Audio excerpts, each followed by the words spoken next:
Cylinder ಬಳಿಕ ಈಗ silicon city ಜನರಿಗೆ ಮತ್ತೊಂದು ಶಾಕ್ ಎದುರಾಗಿದೆ.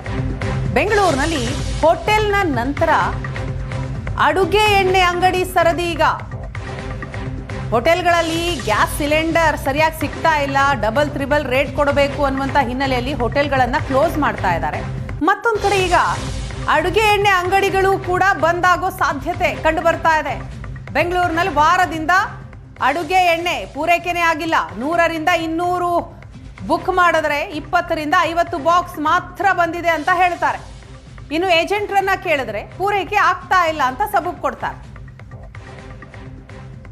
ಪ್ರಾಬ್ಲಮ್ ಆಗಿ ಎಲ್ಲರಿಗೂ ತುಂಬ ತೊಂದರೆ ಆಗ್ತಾ ಇದೆ.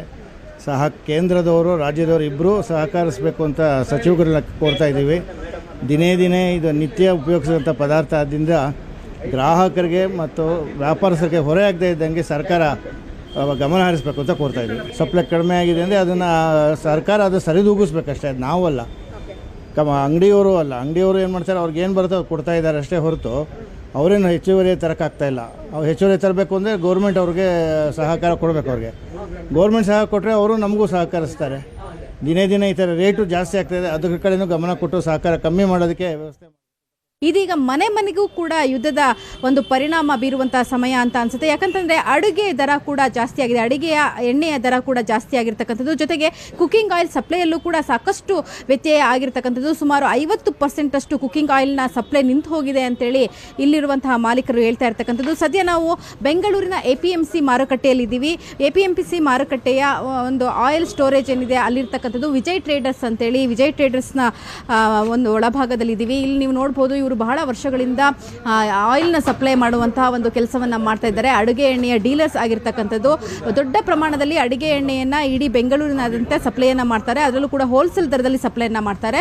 ದೊಡ್ಡ ಸ್ಟಾಕ್ ಇದೆ ಹಿಂಭಾಗದಲ್ಲಿ ನೀವು ನೋಡ್ಬೋದು. ಆದರೆ ಪ್ರತಿನಿತ್ಯ ಬರುವಂತಹ ಸ್ಟಾಕಿಗೆ ಹೋಲಿಕೆ ಮಾಡಿಕೊಂಡ್ರೆ 50% ಸಪ್ಲೈ ಕಡಿಮೆ ಆಗಿದೆ ಅಂತ ಹೇಳ್ತಿದ್ದಾರೆ. ಜೊತೆಗೆ ಕೇವಲ ಒಂದು ವಾರದಲ್ಲಿ 8ರಿಂದ 10 ರೂಪಾಯಿ ಎಲ್ಲ ಬ್ರ್ಯಾಂಡ್ಗಳ ಮೇಲೆ ಅಧಿಕವಾಗಿರ್ತಕ್ಕಂಥದ್ದು, ದರ ಏರಿಕೆ ಆಗಿರ್ತಕ್ಕಂಥದ್ದನ್ನು ನಾವು ನೋಡಬಹುದು. ಎಲ್ಲ ರೀತಿಯ ಆಯಿಲ್ಗಳ ಒಂದು ಬಳಕೆಗಿರ್ಬೋದು, ಮನೆಗಳಿಗೆ ಬಳಕೆ ಮಾಡುವಂಥವ್ರು ಇರ್ಬೋದು, ಅಂಗಡಿಗಳಿಗೆ ಸಪ್ಲೈಯನ್ನು ಮಾಡೋದಿರ್ಬೋದು, ಜೊತೆಗೆ ಅಡುಗೆ ಸಮಾರಂಭಗಳೇನಿರುತ್ತೆ, ದೊಡ್ಡ ದೊಡ್ಡ ಮದುವೆ ಸಮಾರಂಭಗಳು, ಹಾಗೆ ಬೇರೆ ಬೇರೆ ಸಮಾರಂಭಗಳೇನಿರುತ್ತೆ ಅಲ್ಲಿ ಅಡುಗೆ ಮಾಡೋದಕ್ಕೂ ಕೂಡ, ಹಾಗೆ ಹೋಟೆಲ್ಗಳಿಗೂ ಕೂಡ ಇಲ್ಲಿಂದ ದೊಡ್ಡ ಪ್ರಮಾಣದಲ್ಲಿ ಆಯಿಲ್ ಸಪ್ಲೈ ಆಗುತ್ತೆ.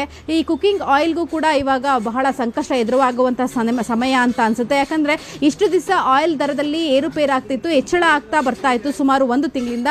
ಆದರೆ ಇದೀಗ ಸಪ್ಲೈ ಕೂಡ ಕಡಿಮೆ ಆಗಿರ್ತಕ್ಕಂಥದ್ದು.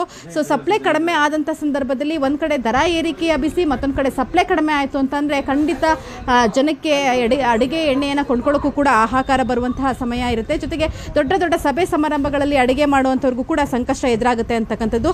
ಸದ್ಯ ನಮ್ಮ ಜೊತೆಯಲ್ಲಿ ವಿಜಯ್ ಟ್ರೇಡರ್ಸ್ನ ಮಾಲೀಕರಿದ್ದಾರೆ, ಬನ್ನಿ ಅವ್ರನ್ನ ಮಾತಾಡ್ಸೋಣ. ನಮಗೆ ಮಿನಿಮಮ್ ಎಷ್ಟು ಕೊಡ್ತಾ ಇದ್ರು ಪರ್ ಡೇ? ಒಂದು 100 ಬಾಕ್ಸ್ 200 ಬಾಕ್ಸ್ ಕೊಡ್ತಾ ಇದ್ರು. ಈಗ ಅಷ್ಟು ಬರ್ತಾ ಇಲ್ಲ. ಈಗ ಬರ್ತಾ ಇರೋದೆಲ್ಲ ಒಂದು 40 ಬಾಕ್ಸ್ 50 ಬಾಕ್ಸ್ ಅಷ್ಟೇ ಕೊಡ್ತಾ ಇದ್ದಾರೆ. ನಮಗೆ ಬೇಕಾದಷ್ಟು ಕೊಡ್ತಾ ಇಲ್ಲ. ಗ್ರಾಹಕರು ಕೂಡ ತೊಂದರೆ ಆಗಿದೆ. ಅದರಿಂದ ಇದು ಏನು ಯಾರಿಗೂ ಸ್ಟಾಕ್ ಕೇಳಿದ್ರೆ ನೋ ಸ್ಟಾಕ್ ಅಂತ ಹೇಳ್ತಾ ಇದ್ದೀವಿ.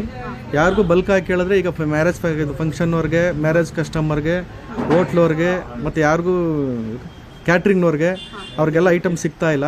ಅವ್ರು ಕೇಳಿದಷ್ಟು ನಮ್ಮ ಕೈಲಿ ಸಪ್ಲೈ ಮಾಡೋಕ್ಕಾಗ್ತಾ ಇಲ್ಲ. ಕೇಳಿದ್ರೆ ಏಜೆನ್ಸಿ ಅವರು ಡಿಸ್ಟ್ರಿಬ್ಯೂಟರ್ನವರು ಸ್ಟಾಕ್ ಇಲ್ಲ ಅಂತಾರೆ.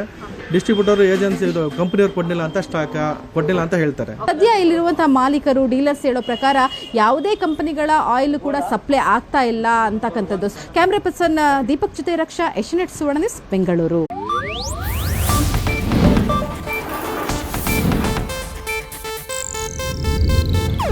ಇದು ಏಷ್ಯಾನೆಟ್ ನ್ಯೂಸ್ ನೆಟ್ವರ್ಕ್ ಪ್ರಸ್ತುತಿ.